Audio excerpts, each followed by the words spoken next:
Anna stood frozen as her soon-to-be ex-husband's lawyer smiled at her the way wolves smile at rabbits. Behind the glass doors, she could see Mark signing papers without even looking up, like their 7 years together were nothing more than a bad business deal he wanted to close quickly and forget about forever. That morning started like any other lie dressed up as a marriage. Anna woke up alone because Mark spent the night at his office again, or so he said. She made coffee for two but drank both cups herself. She ironed his favorite blue shirt even though he stopped saying thank you 3 years ago. And when her phone buzzed with a message that said, "Meet me at the lawyer's office on 5th Street at noon," her hands shook so badly she dropped her mug and watched it shatter into 1,000 pieces on the kitchen floor, just like her heart was about to do. Now here she was, standing in a room full of strangers who looked at her like she was the villain in a story they had already decided to believe. Mark's mother sat in the corner, wearing pearls and a smile so cold it could freeze summer. His sister whispered something to his cousin, and they both laughed, not even trying to hide it. Anna heard the word gold digger float through the air like poison, and she wanted to scream that she never asked for his money, that she loved him when he was just a boy with dreams and student loans, that she worked 2 jobs to help him start his first company while finishing her own degree at night. But her voice was stuck somewhere deep in her throat, trapped behind all the tears she refused to let fall in front of these people who had already made up their minds about who she was. If you're feeling this story deep in your chest right now, do me a favor. Hit that subscribe button because you're about to witness one of the most powerful transformations you've ever seen. Drop a like if you believe people can rise from rock bottom, and comment what city or country you're watching from. I want to know where my real ones are located. Now let's get back to Anna's story because what happens next will blow your mind. Mark finally looked up from the papers, and for just 1 second, Anna thought she saw something like regret flash across his face. But then his new girlfriend walked in, a tall blonde woman named Jessica, who worked as a model and had never worried about rent or groceries or choosing between paying the electric bill and buying medicine. Jessica wrapped her arm around Mark's waist and kissed his cheek, making sure Anna saw every single second of it. The lawyer, a man with gray hair and an expensive watch, cleared his throat. "Mrs. Anna, if you'll just sign here, here, and here, we can finalize everything today. You'll receive a one-time payment of $50,000 as outlined in the prenuptial agreement you signed 7 years ago. And that will conclude all financial obligations between you and Mr. Mark. $50,000. That's what 7 years of her life was worth on paper. 7 years of supporting his dreams, hosting his business dinners, smiling through holidays with his cruel family, losing 3 babies that never made it past 12 weeks while he worked late and came home smelling like someone else's perfume." Anna picked up the pen. Her hand trembled. Everyone watched, waiting for her to break down, to beg, to make a scene they could record on their phones and post online with captions about dramatic women who can't handle rejection. Instead, she signed her name in neat, careful letters. Once, twice, 3 times. "I'm done," she whispered, and walked out before anyone could see the tears finally spill over. Outside, the January wind bit through her thin coat. She had dressed for the life she thought she had that morning, not for the funeral of her marriage. Her phone buzzed. A text from her sister. "Mom saw the Instagram and Facebook post. She's furious. Don't come to Sunday dinner." Another buzz. Her best friend from college. "Girl, I'm seeing stuff on social media about you. What's happening?" Anna looked at her phone screen and felt her stomach drop. Someone had posted a photo of her leaving the law office with the caption, "Mark's ex-wife finally got what she deserved. She was a gold digger, and now she's back to being nothing." The post had 17,000 likes. By the time Anna got back to her tiny apartment, the one she had rented quietly 6 months ago, when Mark started coming home later and later, the internet had decided her entire story. They said she trapped a good man. They said she got pregnant on purpose to lock him down and then lost the babies because God knew she didn't deserve them. They said she was lazy and useless and only wanted his credit cards. Nobody mentioned that she had 2 degrees. Nobody mentioned that she had worked as a teacher, a project coordinator, and a weekend caterer while putting Mark through business school. Nobody mentioned that the same company Mark now ran like a king had been started with her grandmother's life insurance money. $20,000 Anna gave him when he had nothing but a dream and a PowerPoint presentation.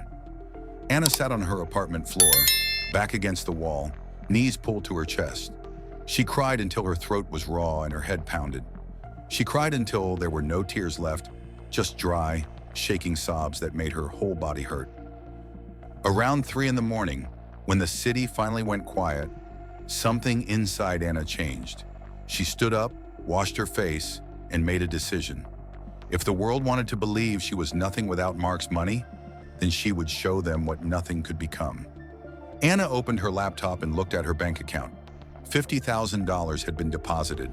It wasn't much in Mark's world, but it was a seed, and Anna had always been good at making things grow. She started reading business journals, investment books, market reports. She studied the way hunters study prey, the way survivors study escape routes.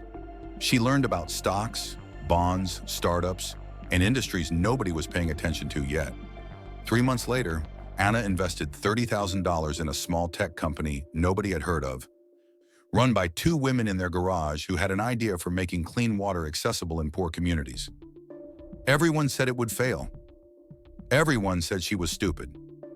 6 months after that, the company got a government contract. Anna's investment tripled. She didn't celebrate. She reinvested.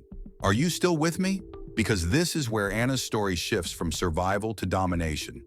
If this journey is speaking to your soul, make sure you're subscribed because we post stories like this every single week. Hit that like button if you're rooting for Anna, and drop a comment telling me where you're watching from. I love seeing our global community come together. Let's continue. While Mark was posting photos of his perfect new life with Jessica, fancy restaurants and tropical vacations and engagement rings that cost more than most people's cars, Anna was working. She worked at night after her day job teaching 5th graders math and reading. She worked on weekends while her former friends were brunching and shopping. She worked through holidays, through loneliness, through moments when she wanted to give up because the world still whispered that she was nothing. But Anna had learned something important. The world's opinion of you only matters if you let it. She invested in a failing factory that made solar panels. People laughed. 6 months later, new environmental laws passed and that factory became worth millions. She bought shares in a small shipping company right before global trade routes shifted. That bet paid for her first office. She funded a women's coding school in her old neighborhood. That school produced the team that built her first app, a platform connecting small businesses with micro-investors. Anna didn't build an empire overnight. She built it brick by brick, failure by failure, lesson by lesson. 2 years after the divorce, Anna's mother called for the first time since the scandal. I saw an article about a businesswoman with your name. Is that you? Anna's voice was calm. Yes, Mom. Why didn't you tell us? You stopped asking about me. The line went quiet. Then her mother said, We're proud of you now. Anna hung up. Proud now. Not when she was broken, not when she needed them. Now when she was useful again. She blocked the number. 3 years after the divorce, Anna walked into a conference room filled with men in expensive suits who ran one of the biggest investment firms in the country. They had called the meeting because they wanted to buy one of her companies. The lead investor, a man with silver hair and a condescending smile, looked at her and said, So you're Anna. I expected someone different. Different how? Anna asked, her voice smooth as silk and sharp as a blade. Well, you know, your background, your situation. We heard about the divorce and everything. It's impressive you bounced back. Anna smiled. I didn't bounce back. I leveled up. Now, are we here to discuss business or my personal life? Because if it's the latter, this meeting is over. The man's face went red. Of course, business. We're prepared to offer you $12 million for a 60% stake in your shipping division. Anna pulled out her own folder. I'm prepared to offer you $8 million for a 40% stake in your logistics network. I don't need your money, but you need my routes. The room went silent. Excuse me? The man sputtered. You heard me.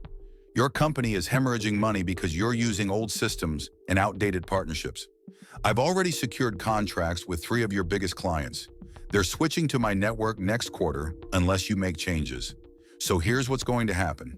You're going to accept my offer, or you're going to watch your company sink while mine rises." Anna stood up. "You have 48 hours to decide." She walked out, leaving a room full of shocked faces behind her. They accepted her offer in 24 hours. By year 4, Anna owned pieces of everything: clean energy companies, tech startups, real estate, schools, hospitals. Her name appeared on buildings and in boardrooms. Magazines wanted interviews. Universities wanted her to speak. And through it all, Anna stayed quiet. She didn't post on social media. She didn't do revenge reveals. She just worked, grew, and thrived. Then one morning, Anna's assistant knocked on her office door. "Ma'am, there's someone here to see you. He doesn't have an appointment, but he says it's urgent." Anna looked up from her computer. "Who is it?" "A Mr. Mark." We're about to reach the moment you've been waiting for. If you're loving this story, show some love by subscribing, liking, and dropping a comment with your location. I want to see how far this message of resilience is reaching. Now let's see what Mark wants after all these years. Anna's first instinct was to say no, to have security escort him out, to pretend he didn't exist the same way he pretended their marriage didn't matter when he signed those papers without looking up. But curiosity got the better of her. "Send him in." Mark walked through the door, and Anna barely recognized him. He looked older, tired. His suit was still expensive, but it hung on him differently, like he had lost weight or sleep or both. His eyes, once so confident, now darted around her massive corner office, with floor-to-ceiling windows overlooking the city. "Anna," he said, and his voice cracked on her name. "Mark." She didn't stand up, didn't offer him a seat, just waited. I saw the news about your company, about everything you've built. Anna, it's incredible. I had no idea you were capable of all this. You never asked what I was capable of." He flinched. I know I messed up. Jessica and we're not together anymore. She left when the business started struggling. Turns out she was exactly what everyone said you were." Anna felt nothing. No satisfaction, no sadness. Just a strange, distant calm. "Why are you here, Mark?" "I need your help." The words tumbled out fast. "My company is failing. We made bad investments, trusted the wrong people. I'm about to lose everything. But I heard you invest in struggling businesses, help turn them around. I thought maybe, for old time's sake." Anna laughed. Not a cruel laugh, just a real one. "For old time's sake? Mark, you humiliated me. Your family destroyed my reputation. The whole world called me a gold digger while I ate rice and beans for dinner because I gave you my last money to start your dream. And now you want me to save you? Please, Anna. I'm sorry. I was wrong about everything. You deserve better. I see that now." "You see that now," Anna repeated slowly. "You see it now that I have money and power and success. But when I had nothing but love to give you, I wasn't enough." She stood up, walked to the window. The city stretched out below her, full of lights and life and possibility. "I'm going to tell you something, Mark. When you left me, I thought I would die. I thought the pain would swallow me whole. But it didn't. It changed me. It showed me that I never needed you. I needed to believe in myself." She turned to face him. "I'm not going to help you. Not because I hate you, but because you need to learn what I learned. That the only person who can save you is you." Mark's face crumpled. "Anna, please." "Goodbye, Mark."